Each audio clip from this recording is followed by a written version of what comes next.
देखिए ये जो डेरिवेशन है काफ़ी इंपॉर्टेंट है। Torque acting on A current carrying rectangular loop, ये मान लीजिए आपके पास इस तरह का एक रेक्टेंगुलर लूप है और इसमें करंट फ्लो हो रही है, करंट की वैल्यू आई है, रेक्टेंगुलर लूप है, इसकी लेंथ ए है और इसकी लेंथ बी है। यहाँ पर एक मैग्नेट रखा हुआ है नॉर्थ पोल, यहाँ मैग्नेट रखा हुआ है साउथ पोल, नॉर्थ से साउथ मैग्नेटिक फील्ड है, तो ये मैग्नेटिक फील्ड हमने नॉर्थ से साउथ दिखा रखा है। अब देखिए ये लूप कैसे आपको देखना है। सबसे पहले इसमें कन्फ्यूज़न होता है, तो हमें लूप मान लीजिए ये इस तरह का लूप है, आप अपने सामने रखेंगे लूप को और लेफ़्ट हैंड से इस लूप को थोड़ा धक्का मारेंगे, ऐसे आगे की तरफ खिसका देंगे, इस तरह से रखा हुआ है। मेरे इस दीवार पर नॉर्थ पोल है, इस दीवार पे साउथ पोल है, तो नॉर्थ से साउथ मैग्नेटिक फील्ड ऐसे है, ये मैग्नेटिक फील्ड की डायरेक्शन है। और इसका एरिया वेक्टर इस लूप के परपेंडिकुलर इधर की तरफ होगा, क्योंकि एरिया वेक्टर एक वेक्टर क्वांटिटी है, उसकी डायरेक्शन परपेंडिकुलर होती है। तो और मैग्नेटिक फील्ड इस तरह से है, ये एरिया वेक्टर है इसका लूप के परपेंडिकुलर, और मैग्नेटिक फील्ड इस तरह से है। और fourth chapter, fifth chapter, six chapter, इनमें एरिया वेक्टर और मैग्नेटिक फील्ड के बीच में एंगल ये वाला थीटा है, ये जो एंगल है ना, ये थीटा है। Fourth chapter, fifth chapter, six chapter में जो थीटा है वो हमेशा एरिया और मैग्नेटिक फील्ड के बीच का एंगल आएगा, थीटा। और ये रेक्टेंगुलर लूप है और ये इसकी एक्सिस है। आप इसे मोटर कह सकते हैं, ये मोटर का प्रिंसिपल हो गया, इलेक्ट्रिक मोटर, क्योंकि इलेक्ट्रिक मोटर में यही तो होता है। इलेक्ट्रिक मोटर में दो मैग्नेट्स होते हैं, बीच में कॉइल होती है, जैसे ही हम बटन दबाते हैं, स्विच ऑन करते हैं, करंट फ्लो होती है और वो घूमती है, उस पर टॉर्क लगता है। तो बस हमें यही देखना है कि इस पर कितना टॉर्क लगेगा, ये कैलकुलेट करना है हमें। देखिए हमें टॉर्क कैलकुलेट करना है, और टॉर्क क्या होता है, R क्रॉस F, मतलब टॉर्क के लिए फोर्स ज़रूरी है। पहले फोर्स कैलकुलेट करेंगे फिर टॉर्क आएगा। तो पहले चारों जो वायर्स हैं उन पे फोर्स कैलकुलेट करेंगे। तो पहले PQ वायर पे फोर्स कैलकुलेट करेंगे। हमें पता है कोई भी करंट कैरिंग वायर जिसकी लेंथ L है और वो एक्सटर्नल मैग्नेटिक फील्ड में रखा है तो उस पर मैग्नेटिक फोर्स लगता है। अब मुझे फोर्स चाहिए वायर PQ पे, तो PQ वायर के अंदर करंट है I, PQ वायर की लेंथ है A, PQ वायर पर एक्सटर्नल मैग्नेटिक फील्ड है B, और PQ वायर में करंट की डायरेक्शन और मैग्नेटिक फील्ड। तो करंट तो है बोर्ड के अंदर, मतलब वर्टिकल, और मैग्नेटिक फील्ड है हॉरिजॉन्टल, और इनके बीच में एंगल 90 डिग्री हो गया, तो L क्रॉस भी हो जाएगा sin 90। तो IAB sin 90, और sin 90 की वैल्यू 1 होती है, तो फोर्स हो गया PQ वायर पे IAB। अब फोर्स की डायरेक्शन, तो फोर्स की डायरेक्शन हम फ्लेमिंग्स लेफ्ट हैंड रूल से कैलकुलेट कर लेंगे, FBI। तो B किधर है, B तो इस पर हॉरिजॉन्टल ऐसे लग रहा है, तो FBI, B इधर की तरफ है इस वाले वायर पे, करंट ऊपर की तरफ है तो करंट ऊपर ले लिया, तो मैग्नेटिक फोर्स अंदर की तरफ लगेगा, तो मैग्नेटिक फोर्स PQ वायर पे अंदर की तरफ लगेगा। तो मैग्नेटिक फोर्स की डायरेक्शन आ गई क्रॉस, क्रॉस का मतलब इन्वर्स हो गया। अब हम फोर्स कैलकुलेट करेंगे QR वायर पे। तो QR वायर में करंट है I, QR वायर की लेंथ है B, QR वायर पे एक्सटर्नल मैग्नेटिक फील्ड है कैपिटल B, साइन, करंट और मैग्नेटिक फील्ड के बीच में एंगल। तो यहाँ देखिए करंट तो इस तरफ है और मैग्नेटिक फील्ड यहाँ है। एरिया वेक्टर और करंट के बीच में एंगल 90 डिग्री है, क्योंकि करंट तो लूप में है और एरिया वेक्टर लूप के परपेंडिकुलर है, तो इनके बीच में टोटल एंगल 90 हो गया। उस 90 में से थीटा को माइनस करेंगे तो ये एंगल 90 माइनस थीटा हो गया, तो यहाँ साइन 90 माइनस थीटा आएगा। अब करंट और मैग्नेटिक फील्ड के बीच में एंगल 90 डिग्री नहीं है, तो फोर्स की डायरेक्शन हम फ्लेमिंग लेफ्ट हैंड रूल से नहीं निकाल सकते, या तो राइट हैंड स्क्रू रूल से निकालेंगे या राइट हैंड थंब रूल से निकालेंगे। मान लो स्क्रू रूल यूज़ करते हैं हम। स्क्रू रूल में क्या करेंगे, जैसे ये आपके पास कॉइल है, कॉइल को मैंने लेफ्ट हैंड से थोड़ा आगे की तरफ प्रेस किया, इस तरह से कॉइल है, और इसके अंदर करंट की डायरेक्शन देखिए ऐसे है, करंट की डायरेक्शन लूप के अंदर ऐसे है, और मैग्नेटिक फील्ड ऐसे है। तो करंट की डायरेक्शन तो हो गई इस तरफ और मैग्नेटिक फील्ड हो गया इस तरफ।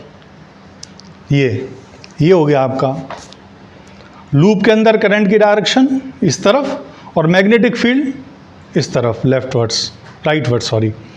तो आपने यहाँ पर राइट हैंड स्क्रू रखा और करंट से मैग्नेटिक फील्ड की तरफ घुमाया, current to magnetic field, current ये रही मैग्नेटिक फील्ड या करंट टू मैग्नेटिक फील्ड। तो हम घुमाएंगे ऐसे करंट से मैग्नेटिक फील्ड की तरफ, तो ये खुलेगा, तो फोर्स की डायरेक्शन इस पर अपवर्ड्स आ जाएगी। तो क्यू आर वायर पर जो फोर्स की डायरेक्शन आएगी वो अपवर्ड्स आएगी। ऐसे फोर्स कैलकुलेट करेंगे आर एस वायर पर। तो आर एस वायर और पी क्यू वायर एक दूसरे के पैरेलल हैं, सेम लेंथ के हैं, डायरेक्शन अपोजिट है, तो सब कुछ सेम रहेगा, बस डायरेक्शन अपोजिट हो जाएगी। तो इसकी वैल्यू आएगी आई ए बी और क्रॉस की जगह डॉट आ जाएगा। और सिमिलरली एस पी में, एस पी फोर्स के अंदर कैलकुलेट करना है,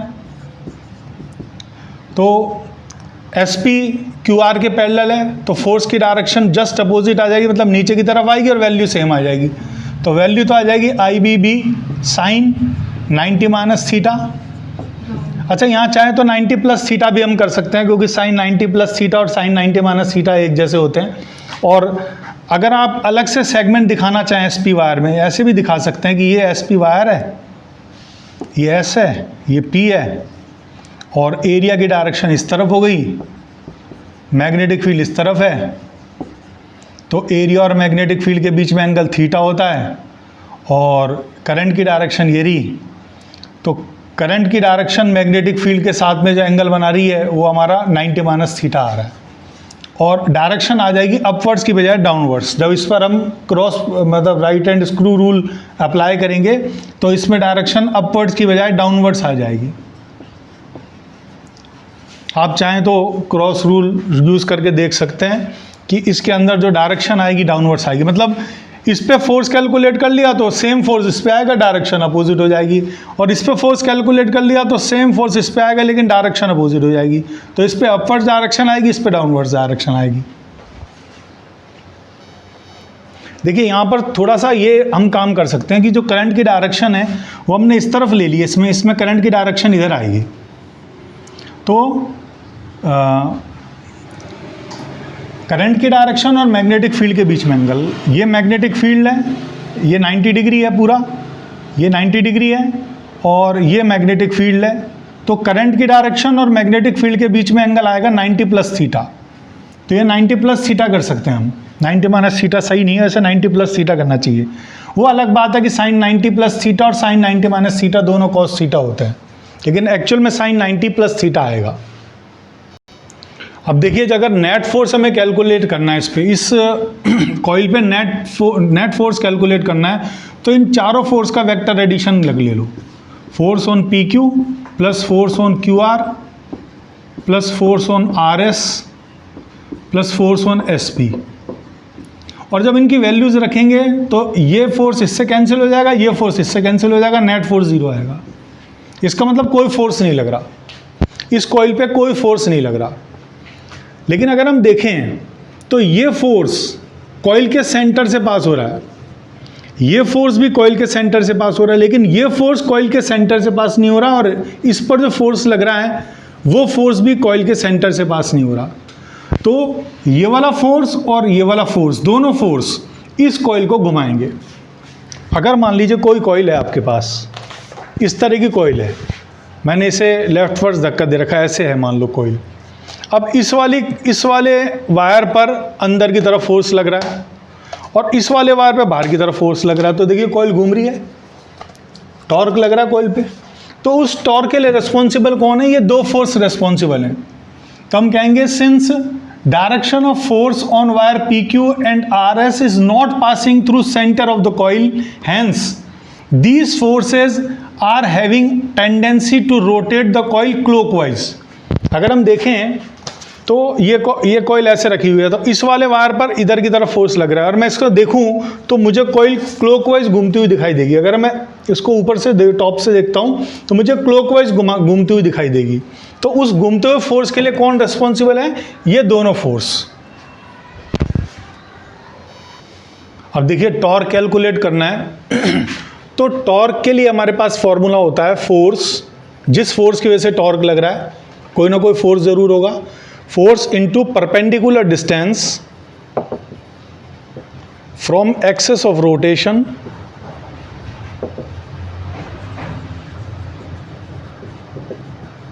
to line of action of force.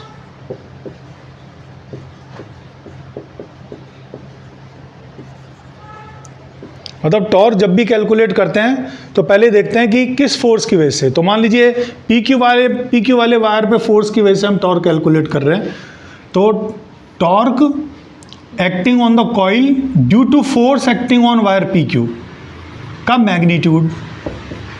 तो फोर्स कितना है इस पे? आई ए बी फोर्स है, आई ए बी। अब हमें एक्सेस ऑफ रोटेशन देखना है जिसके चारों तरफ कॉइल घूमेगी। तो मान लीजिए इस तरह की कॉइल है, तो कॉइल ऐसे घूम रही है, कॉइल ऐसे घूम रही है, तो ये इसकी एक्सेस ऑफ रोटेशन है जो सेंटर से पास हो रही है, ये इसकी एक्सेस ऑफ रोटेशन है। और ये फोर्स की डायरेक्शन इस पे अंदर की तरफ है। तो एक्सेस ऑफ रोटेशन से हमें क्या करना पड़ेगा? फोर्स की डायरेक्शन पे परपेंडिकुलर डालना पड़ेगा। तो इस पे फोर्स अंदर की तरफ है तो परपेंडिकुलर डाला, परपेंडिकुलर मतलब शॉर्टेस्ट डिस्टेंस, तो ये शॉर्टेस्ट डिस्टेंस हो गई है, इसको मैंने x कह दिया, तो वैल्यू आ गई आई ए बी इंटू एक्स। अब इस x को कैलकुलेट करना है कितना है। अब देखिए ये एंगल 90 माइनस थीटा है, तो इसका वर्टिकल अपोजिट ये एंगल भी 90 माइनस थीटा हो गया। ये पूरी डिस्टेंस b है तो आधी डिस्टेंस b/2 हो गई। ये डिस्टेंस x है तो मैं यहाँ ऐसे लिख सकता हूँ x अपॉन b/2। x क्या है? एंगल के साथ वाली साइड बेस, और b/2 क्या है? हाइपोटेनस, 90 के सामने हाइपोटेनस। तो बेस बाय हाइपोटेनस क्या होता है? Base by hypotenuse is cos theta, तो cos 90 minus theta, cos 90 minus theta is sine theta. तो x इजिकल टू आ गया b/2 इंटू साइन थीटा।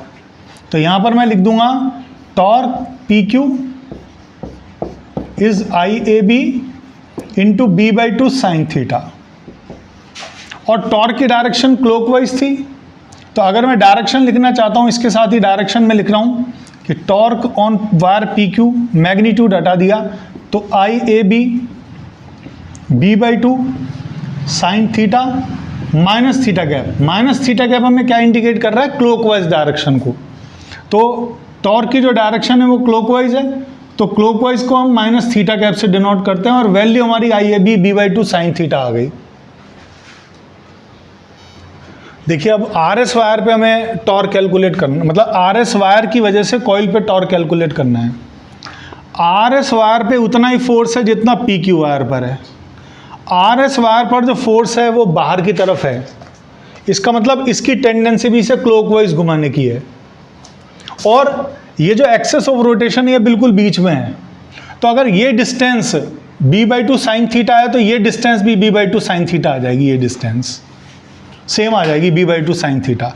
इसका मतलब सिमिलरली करके भी हम लिख सकते हैं कि टॉर्क जो होगा RS वायर पर, सिमिलरली करके लिख सकते हैं, वो हो जाएगा IAB b/2 sine theta minus theta cap. Same का सेम हो जाएगा, जितना PQ वायर की वजह से टॉर्क लगेगा उतना RS वायर पर जो फोर्स लग रहा है उसकी वजह से टॉर्क लगेगा, तो दोनों सेम टॉर्क हो जाएंगे। तो इस कॉइल पे जो नेट टॉर्क होगा वो दोनों टॉर्क को ऐड करेंगे तो ट्वाइस ऑफ IAB, जितना ये है उतना ये है, दोनों को ऐड करेंगे तो ट्वाइस ऑफ IAB, ये नेट टॉर्क हो गया IAB b/2 sine theta minus theta गैप, 2 से 2 कैंसिल। अब A into B, A length है B ब्रेड्थ है, तो A इंटू बी एरिया हो गया, तो हो जाएगा टॉर्क हो जाएगा I into capital A area, capital B sine theta minus theta gap. I into A को हम मैग्नेटिक मूवमेंट कहते हैं, नेक्स्ट चैप्टर में हम पढ़ेंगे इसे मैग्नेटिक मूवमेंट कहते हैं। तो टॉर्क हो जाएगा magnetic movement capital M B sine theta minus theta cap.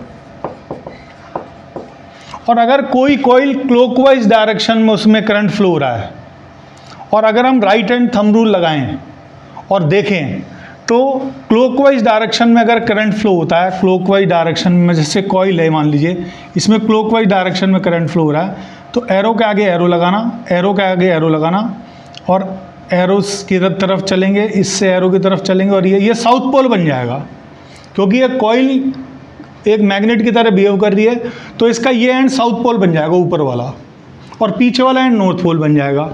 और इसकी डायरेक्शन साउथ टू नॉर्थ होती है। जैसे डायपोल मूवमेंट की डायरेक्शन जो होती है नेगेटिव से पॉजिटिव होती है, तो नेगेटिव को एज ए साउथ पोल मानते हैं, तो इसकी डायरेक्शन होती है साउथ से नॉर्थ, और इसकी डायरेक्शन मैग्नेटिक फील्ड की डायरेक्शन राइट हैंड साइड में है। तो अगर हम देखें तो मैग्नेटिक मूवमेंट की डायरेक्शन तो आगे की तरफ हो गई, इस तरफ हो गई, और मैग्नेटिक फील्ड हो गया राइट की तरफ। मैग्नेटिक मूवमेंट तो अंदर की तरफ और मैग्नेटिक फील्ड राइट की तरफ। और यहाँ पर एम क्रॉस बी करके देखें, एम क्रॉस बी साउथ से नॉर्थ, एम क्रॉस बी करके देखें तो ये कॉइल क्लॉकवाइज डायरेक्शन में घूमती हुई दिखाई दे रही है।